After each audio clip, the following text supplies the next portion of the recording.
guys, not too long ago, we compared Blick's soon-to-be discontinued watercolor against Utrecht watercolor, and the question of, is Blick manufactured by Grumbacher, was raised. Well, today I am here to review Grumbacher watercolors. These are a very well-known American watercolor brand, and I am going to put them to the test. I am going to see if they are worth your time and your money. We are going to unbox some tubes. We're going to decant them into half pans. We're going to swatch them and re-swatch them. We're going to comparison swatch them against not only Blick, but some other watercolor brands as well. And then we are going to put them to the field test to see if they are worth your money. So I have worked very hard on today's review, as I do with all of my professional grade watercolor reviews. So if you are looking for a watercolor comic artist to help you find watercolors that you will love, please consider subscribing and clicking the bell notification. So let's go ahead and take a look at Grumbacher watercolors.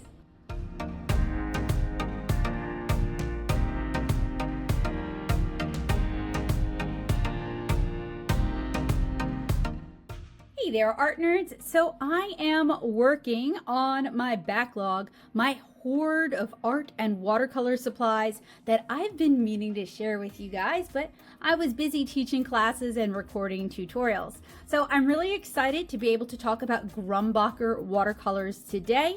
I have played around with them a little bit over the years. I actually have a little bit of a history with Grumbacher, and we'll talk about that in a little bit. These were purchased from Blick a while back. They were sent to me in a white box like this, and I labeled them, and then I set them aside. So it'll be like a trip down memory lane for me in more ways than one. So these are a professional grade watercolor. These claim to be the finest artist watercolors.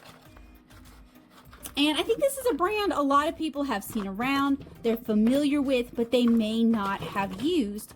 And I haven't used these in over a decade. So I'm kind of curious about what my experiences are going to be like. So as I mentioned, I purchased these, and when I am buying watercolors to review, I kind of try to put together the sort of colors that in general I would find useful. So something kind of similar to a mixing set.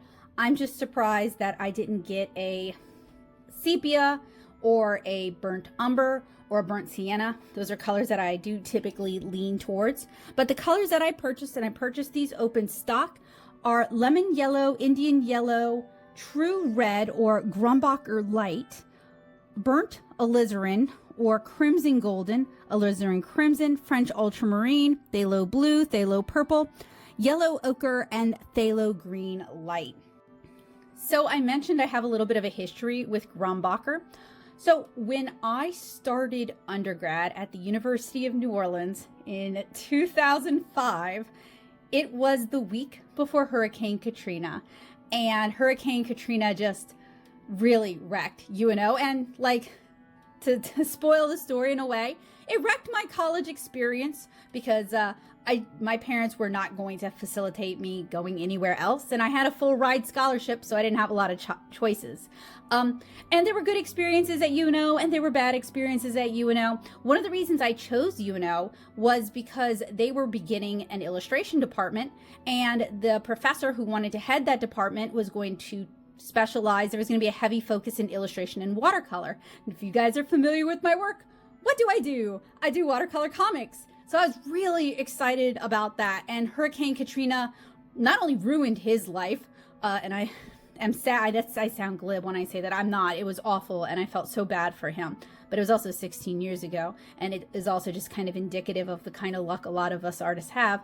But it ruined his chances of starting an illustration department at UNO, because UNO had no money, and the art department had even less than no money, and that happens. Things happen. Life is unfair sometimes. Anyway, some art supply companies donated art supplies to kind of help us get back on our feet.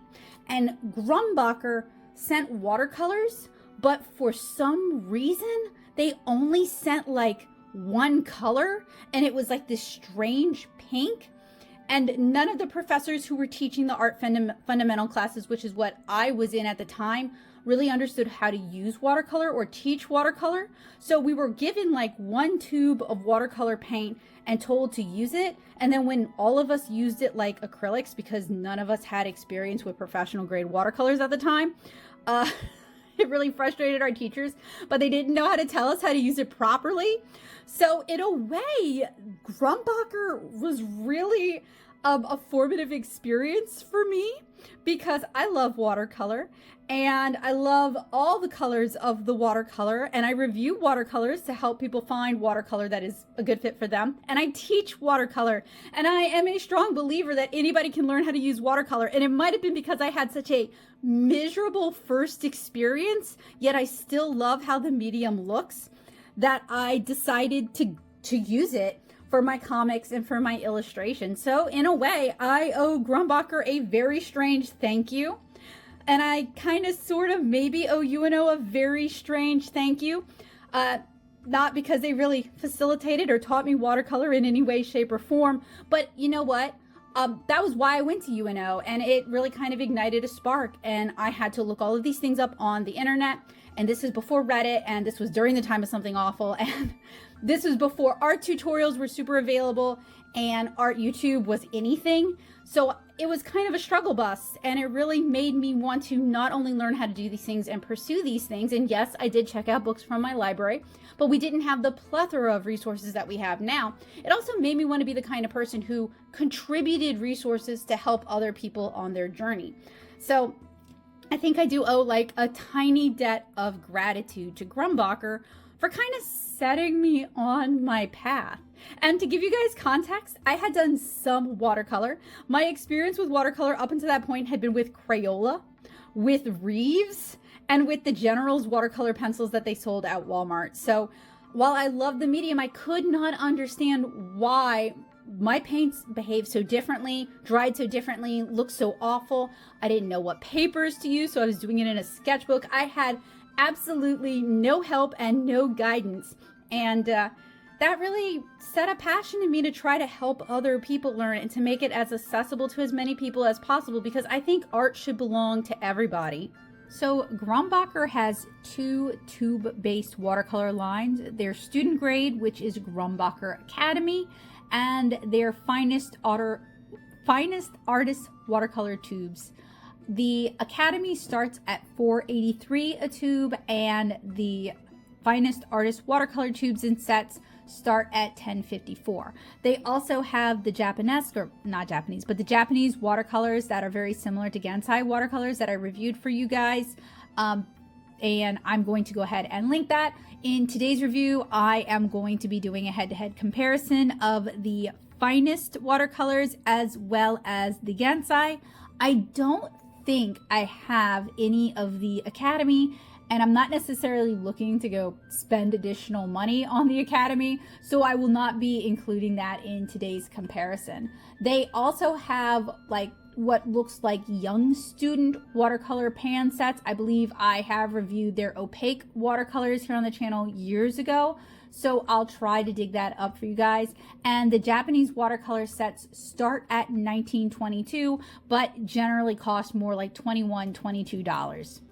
On Blick, Grumbacher has 44 colors, and they promise that they are a professional grade watercolor formulated with premium grades of pigment sourced throughout the world. Each of the rich, fully pigmented colors in the line is uniformly combined in a balanced medium designed to ensure fluid, even washes. So what I want to do today is we're going to do an initial swatching. I am then going to set these up in half pans to see how they dry and reconstitute. We'll let them dry for at least a week, and then we'll come back to it and see how they swatch again, as well as color mixing, wet into wet test, and maybe even a field test. I am going to save the comparative head-to-head for once the watercolors have dried in half pans. Speaking of Blick, we're going to be swatching on the Blick Premier watercolor paper. No, Blick is not a sponsor. I wish they were. It would make things a lot cheaper for me. But I happen to like this block bound cotton rag watercolor paper, and it is what I use for pretty much all of my unbox and swatch style reviews. So it is a consistent and a constant. It does cost money though. So if you enjoy what I do and you want to help me continue to be able to do these sort of art supply reviews, please consider joining me over at Patreon at patreon.com/natosoup. So each tube of Grumbacher watercolor paint has the color name listed in English, in French, and what looks like Spanish. It has the color number, like this is W118, and the series number, this would be series 2, so that'd probably be the second least expensive. Then on the back, it lists the vehicle or the binder, which would be gum arabic. It gives us the pigment information, including the actual, so we have PY3, and then we have the how that's derived, Arylide Yellow 10G. Then we have our light fastness, with this being 1. These are made in the USA, and they are made by Chart Pack, and we've talked about Chart Pack quite a bit here on the channel.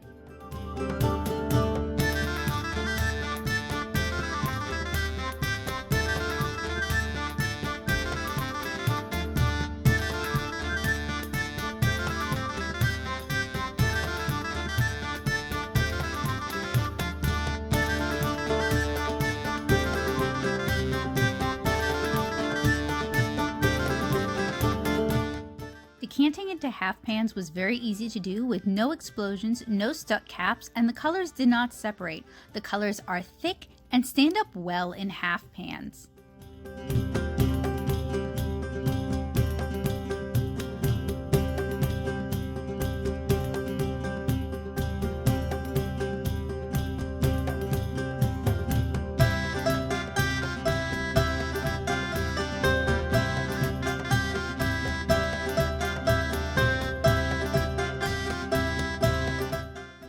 Impressed by how easy these were to uncap and pour, despite sitting for about a year in my studio, which, to be fair, is a climate controlled situation. But there have been so many paints that I've gotten from overseas that exploded all over the place, or had separated really badly, or were impossible to open, or had basically dried out in the time they spent waiting in my studio. So if you are, let's say, an infrequent painter, Grumbacher might be a good fit for you.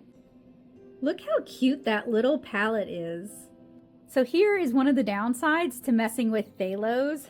They stain pretty significantly. All right, now we can get to our first set of swatches. So we are going to do a mass tone swatch, and we are going to do a blended out gradation swatch while it's still wet. I know there are many artists who prefer to work with their tube watercolors while they're fresh from the tube, so this is one of the reasons why I do this test. I, however, prefer to let them dry out. It's just a little more convenient for me, but to each their own. So what I am looking for is I am looking for opacity and coverage, since that is something these tubes did not talk about. I am looking for granulation, and I am also looking to see how the paints themselves move in the water. This is on a cotton rag paper. This is the same paper that I use for pretty much all of my student grade showdown, and at this point all of my professional grade watercolor tests, unless I'm reviewing Chinese and Japanese watercolors, and then I'll also pull out some Ripe Shawn watercolor paper. These are being swatched in the order that they were decanted in. I will have full show notes for you guys down in the description below. I was actually expecting Grumbacher red to be more like a scarlet red. I'm kind of surprised by how cool it is. I'm glad I got the quinacridone alizarin that actually has more heat to it, so it should make it a little bit easier to mix colors. This is a 10 colors selection that I picked out myself. They do have a mixing set. So looking back on it, and I'd have to check my order history, I might have ordered the mixing set, looked at the colors that came in the mixing set, and was like, I can't mix anything that I like to paint with this, and then ordered some additional colors. That sounds like me. If you guys are new here, hi, hello, welcome. I'm Becca Hilburn. I'm a watercolor comic artist and illustrator. I make the watercolor comic 7-inch Cara, and I have been reviewing art supplies for over 15 years now. I have an MFA in sequential art from SCAD and a BA in fine art from the University of New Orleans. And while my voice sounds young, I am not young. These are actually swatching really nice for the most part.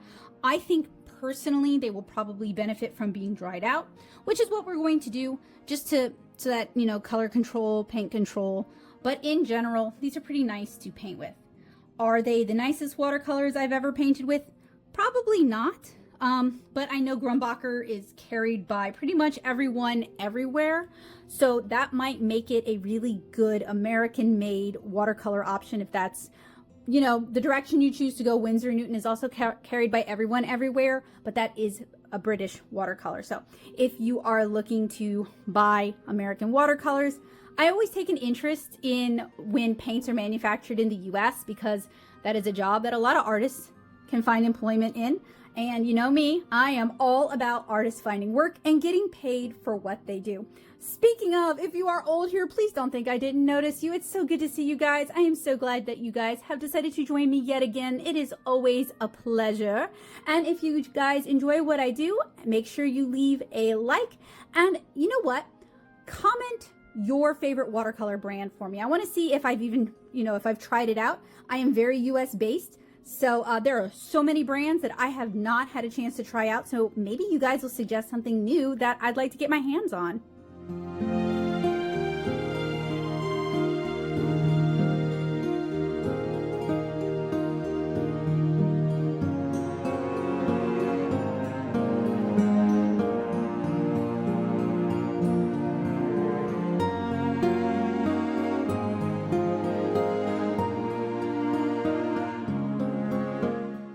Right, my dear art nerds, it has been a week. These have had a chance to dry out. Some of them are still a little tacky, but they are set up in their half pans. We definitely see some shrinking going on with these. That's not the end of the world. It seems like a pretty normal amount of shrinking, to be honest. So I want to see how these reactivate and re-swatch these. I also want to do color mixing. I want to do a mud test, and I want to compare Grumbacher watercolors against Blick watercolors because Kim Crick's blog states that Grumbacher was manufacturing Blick watercolors for a while. I don't know if that's still going on, so it'd be interesting to kind of compare them. And since Blick is now discontinuing their watercolors due to supply chain issues, it would just be interesting to know for people who like the Blick watercolors and might be looking for an alternative. I do actually have a head-to-head review where I compare the Blick watercolors against Utrecht watercolors, which is what Blick suggests that you switch over to once they've discontinued their watercolors. So if you're interested in that train of thought, make sure you watch that video as well. I also want to compare the Grumbacher watercolors against Grumbacher's Japanese watercolors to kind of see how they compare, honestly. So we have a lot of color mixing, color swatching, and painting to do before we can call it a day. The colors reactivated easily and effortlessly with good saturation, although they tend to flood the wash. These may be too finely milled or contain too much oxgall. The ultramarine blue and yellow ochre are very finely milled and do not have much granulation.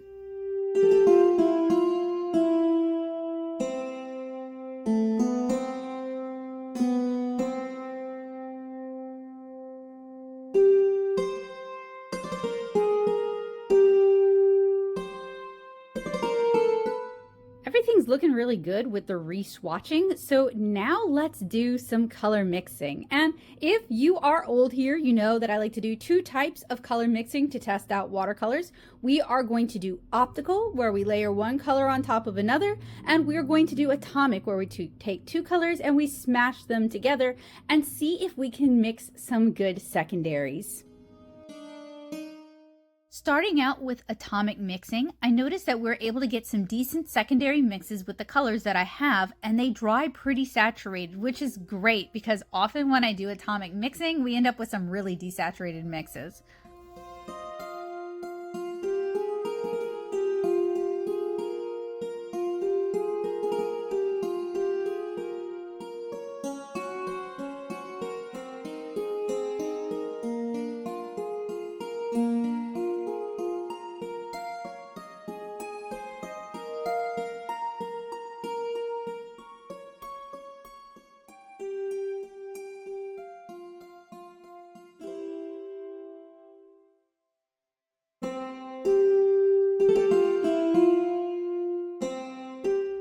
Working from dried half pans is so much easier for me with these paints. It's easy to get good saturated color control like with the swatches for optical mixing.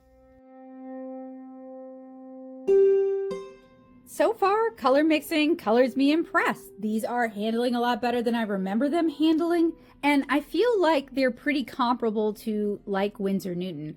I still need to do a giant professional grade swatch off for you guys at some point. I'm slowly amassing my hoard. Let me know if that's something that you guys would be interested in. I would be focusing on common colors like sap green or alizarin crimson, and in the past I would do those large comparative swatches. So I do actually have like Winsor Newton core Daniel Smith videos, M. Graham's, the original one, where I do those comparison swatches if you guys are curious. But let me know if that is something that you guys would be interested in seeing from me.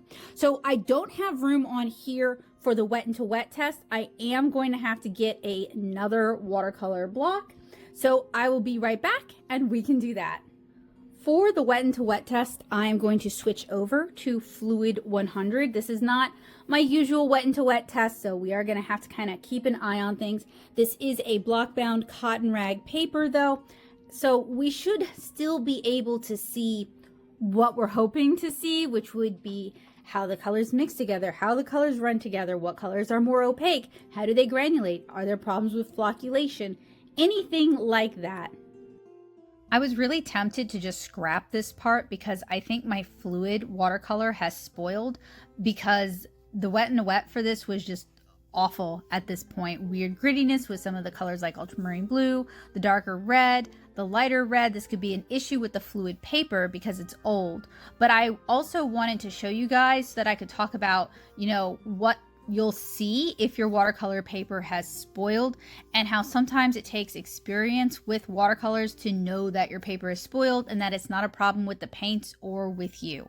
This paper has spoiled. The colors are just sitting on top, even though this is a cotton rag, and they're behaving rather strangely. So I decided to give this a second wet into wet test.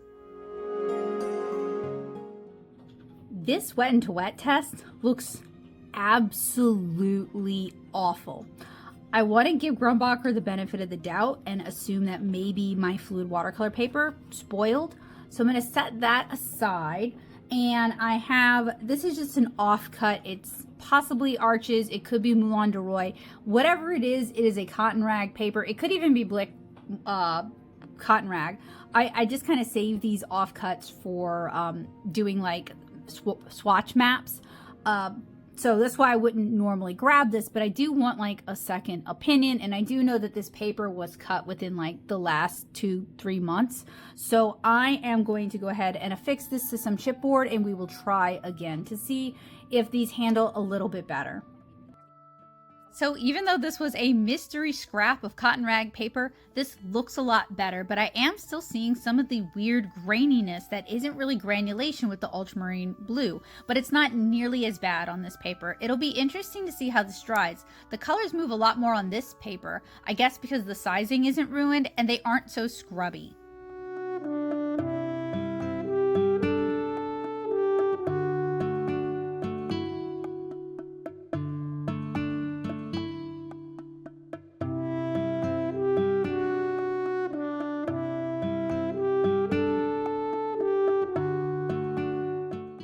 Fortunately, the Grumbacher did perform a lot better on this than it did with that. So I'm glad I went back and retested it, but I can still see, I wouldn't call it granulation because it's really more gritty than what I like to see from granulating colors. Let me see if I can show you guys.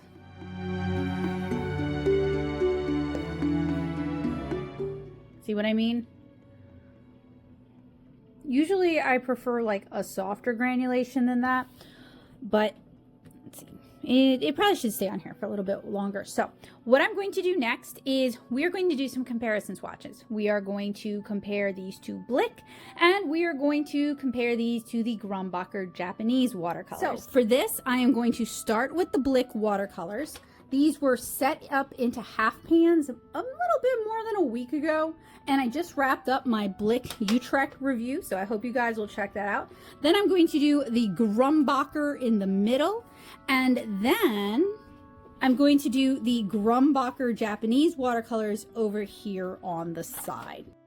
I forgot to pre-activate the Blick swatches. Sorry about that. As I probably mentioned earlier, I have a full review of Blick watercolors comparing them against Utrecht watercolors. I'll have a link for you guys down in the description where I talk about these at length. So I'm actually not really going to go too much into it here.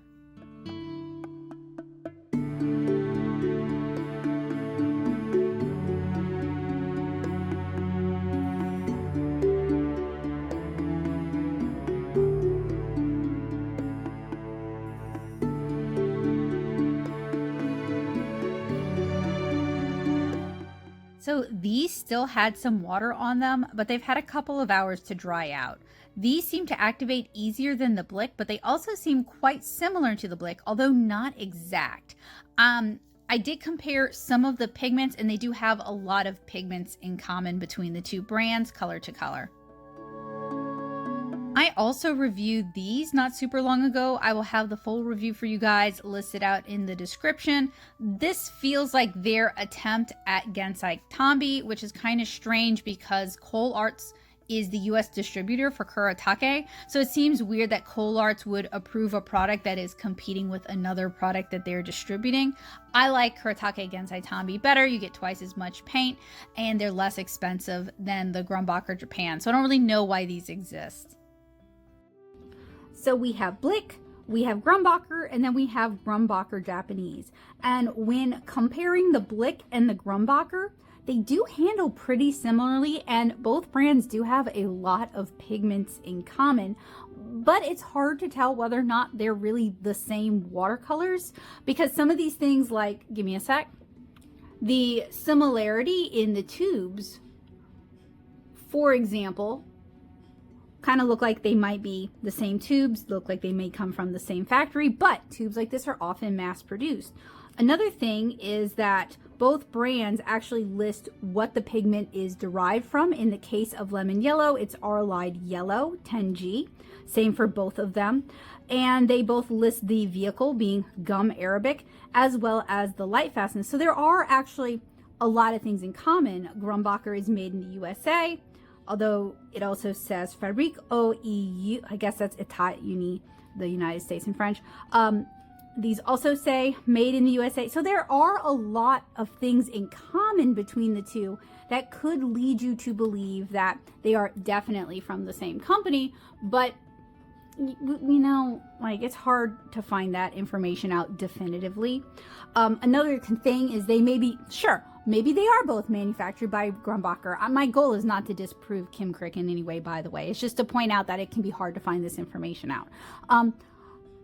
This may be a student grade version of Grumbacher. This may be made specifically for Blick to hit a certain price point. So even if they are being manufactured by the same company, there may be differences. Kind of like Great Value, the Walmart brand, white labels from other companies, and sometimes it's to specific certifications. Same with Costco's Kirkland. So I don't want to be like, yeah, the Blick is the Grumbacher, so if you like Blick, you'll like Grumbacher. Although I do think if you like Blick, you will probably like Grumbacher, but they are more expensive by. Well, you know what? I would compare them. It may be hard for me to find the old prices. Give me a few minutes. So at the time that I purchased the Blick watercolors, their Phthalo Blue, for example, is $5.25. Their French Ultramarine Blue is $6.18. So they're pretty inexpensive watercolors. Let's grab a couple of examples from Grumbacher, and I'm going to be pulling from Blick as well. So Grumbacher's Phthalo Blue is $11.19. Their, gosh, I can't find lemon yellow. That's so weird because I literally had their lemon yellow. I have their lemon yellow right here. I don't know. Anyway, in general, their prices run from $11.19 to $14.19. So basically twice as, and on up, like their Quinn Red is $20.65. So basically Grumbacher is more than twice the cost of Blick. And I imagine that if Grumbacher were manufacturing Blick watercolors for them, they would want that higher price point for the Blick watercolors to be more competitive so that they're not putting themselves out of business unless they are significantly cutting the cost of the Blick watercolors to make it more economical. Because if these were the same paints, what would, other than just bulk orders, how would Grumbacher benefit from manufacturing Blick watercolors if Blick watercolors are half the price and people realize that it's the same thing? Also, Grumbacher isn't just like this little private company. They're owned by Colarts, and Colarts is probably the one making all of those kind of decisions. That is not to say that Blick watercolors are not manufactured by Grumbacher. It's just to say that there's a lot of things to consider for it to make sense, but they are pretty similar. I want to cycle back and do the lift test.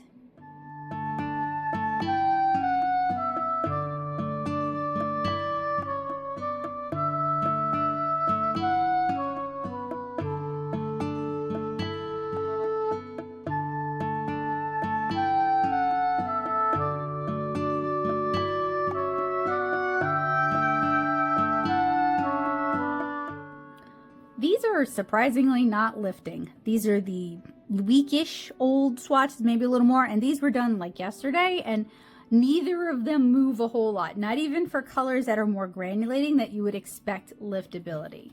Now, before we move on to the field test, I do want to go ahead and remove our wet and wet test from the board. There we go.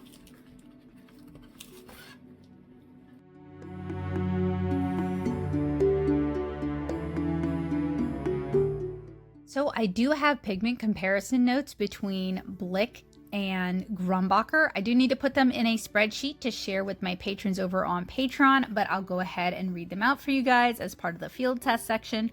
We are going to start with Blick. Lemon yellow is PY3, Indian yellow is PY97, PO62, Naphthol red is PR170, PR188, alizarin crimson is PR83, quinacridone magenta is PV19 and PV29, dioxazine purple is PV23, French ultramarine blue is PB29, cobalt blue is PB28, phthalo blue is PB15 to a ratio of 4, Prussian blue is PV27, Payne's gray is PB15 to a ratio of 3, PB29 and PBK9, indigo is PB66, phthalo yellow green is PG36 and PY3, burnt sienna is PR102, burnt umber is PBR7, sepia is PBK7, PBR7, and PR102.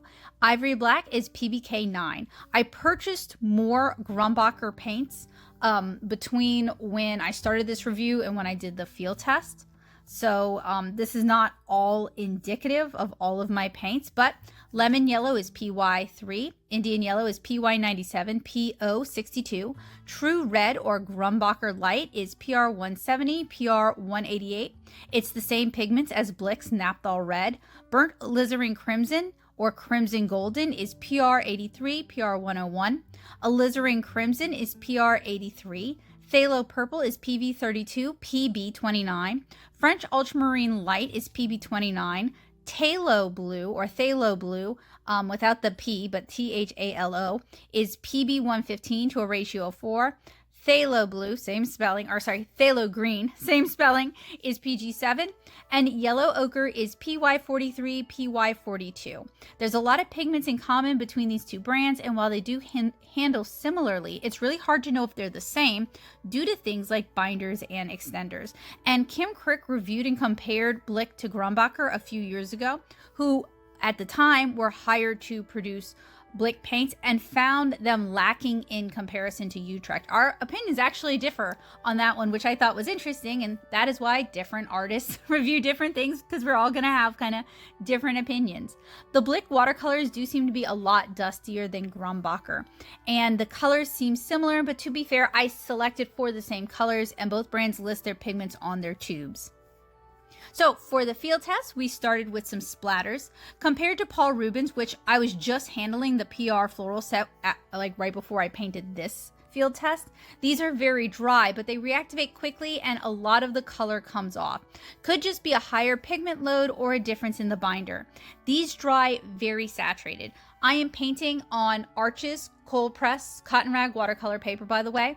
And if you'd like to paint or color along, my patrons actually have this as a printable coloring sheet at patreon.com/natosoup. I have a whole collection of coloring sheets that my patrons can access at any time. So if you enjoy the work that I do and you want to support it, you can join me over on Patreon.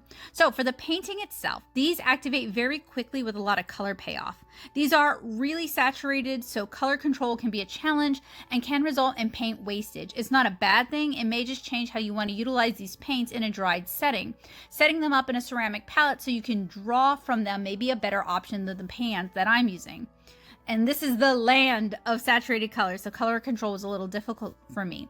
I want to note that I am not the one handling these watercolors particularly well, not that these watercolors don't handle well. These colors really don't want to move once they've dried. You have to be pretty aggressive to get them to budge. This could be great for folks who like to do a lot of layers delicately. It's kind of the opposite of the Paul Rubens set that I had reviewed. I wanted to get some interesting color play going, so I spritzed the heck out of it. I splattered it and then dabbed in some shadow color to get some nice diffusion and color mixing. It'll be interesting to see how this dries. The yellow carries a good amount of opacity, generally what I like to see from a cool yellow like this, as it can be layered well, but you may need to re-ink your piece if you ink your piece like I do. These paints have a lot of color strength. These reactivate well and easily from ceramic palettes. And then a little bit further in, I used some white gouache to kind of recreate the look of Dusty Miller. Like if you've ever looked at a Dusty Miller plant, it's kind of like this pastel mint green sort of color. So a little bit later on, I tried introducing some white gouache to try and get that. And I also used some white gouache on the pinks to kind of lighten them up as well, because I found that because these are so saturated, I went very saturated very early on, and then I kind of ended up overpainting. It's kind of what I mean by like, I didn't particularly handle these paints well. It's not that these paints don't handle well. And maybe at some point in the future, I would come back and try a field test featuring people. That's usually what I like to do, but I've been doing like this series of floral bouquets to test out different paints. So once I get stuck in a series, I like to continue the series. I'm kind of a creature of habit like that. So that's kind of why I've been doing bouquets instead of people. Also, I just happen to love florals and enjoy painting florals. And since I'm not a big YouTuber, I have the option to do exactly what I please, because not that many people are watching anyway. So it's not like I have to try and appease a very vocal, very specific audience. I can just kind of vibe, and I'm glad that you guys are along for the ride with me.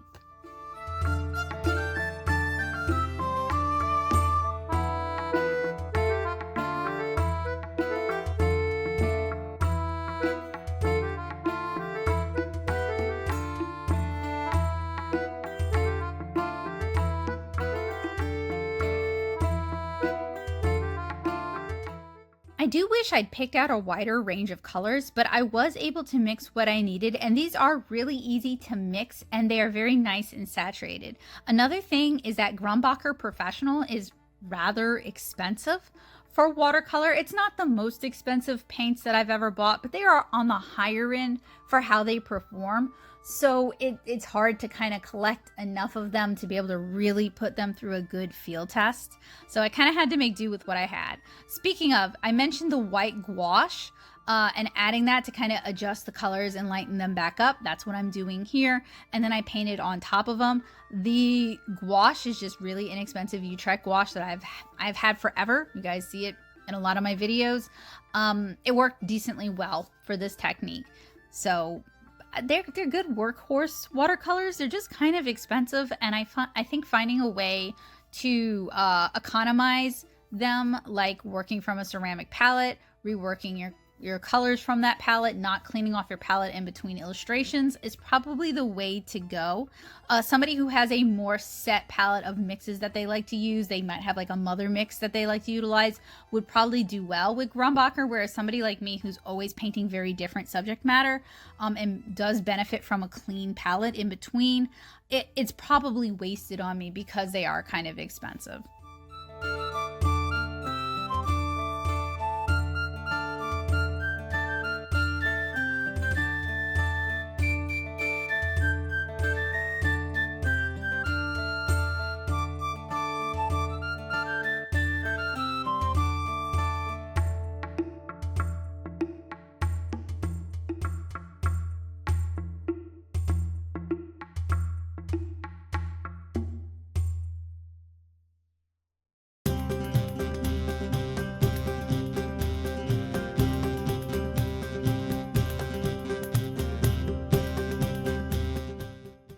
that time lapse was sped up multiple times so that we could get this video under an hour in length. If you are interested in seeing me do that as a tutorial, let me know. You can let me know down in the comments, or you can reach out to me on Patreon. If my patrons want to see it, I am way more likely to do it because I like making my patrons happy, and their financial support allows me to review expensive watercolors like these. So thank you so much to my patrons for your support.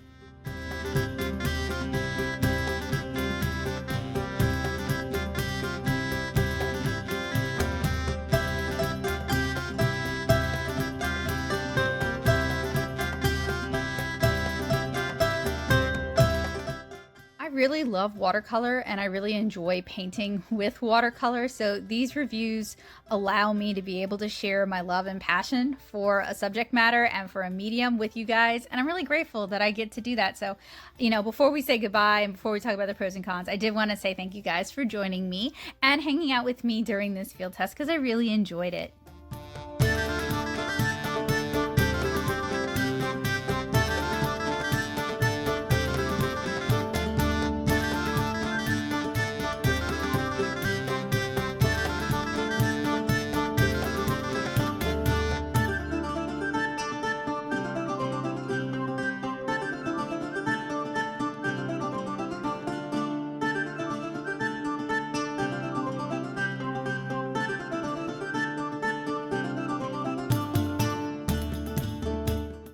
So while I do wish I'd picked a wider range of colors, I was able to mix what I needed, and these are really easy to mix and get nice and saturated color.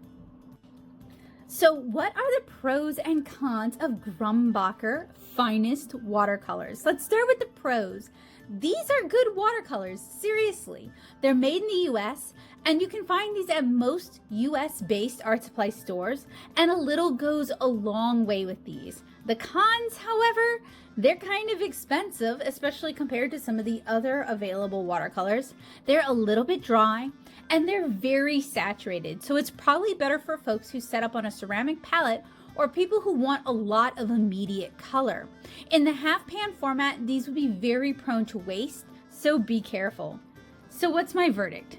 Grumbacher is pretty all right. For how I paint, these may not be the best fit for me. They're not going to replace Core or Sennelier or Winsor & Newton for me, but if you're looking for good quality watercolor with a bit of opacity to them and lots of color, Grumbacher isn't a bad way to go. I have some of their student grade watercolors as well, and I'll be reviewing those at some point in the near future. So if you enjoyed today's review and found it helpful, please consider subscribing so you don't miss that one.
Grumbacher watercolors to be decent quality watercolors. They are very saturated. They offer a lot of color, and a little goes a long way, but paint management is key for Grumbacher watercolors, and I'm not so sure that my typical half pan setup is the best way to use these watercolors. So if you use and love Grumbacher watercolors and you have a different sort of painting setup than I do, I would love to hear all about it, either down in the comments below or over on my art-centric Discord server, The Paint Box, where you are welcome to share photos of your favorite watercolor supplies, the things that you are working on, and even photos of your pets. You'll find a link to that down in the description below.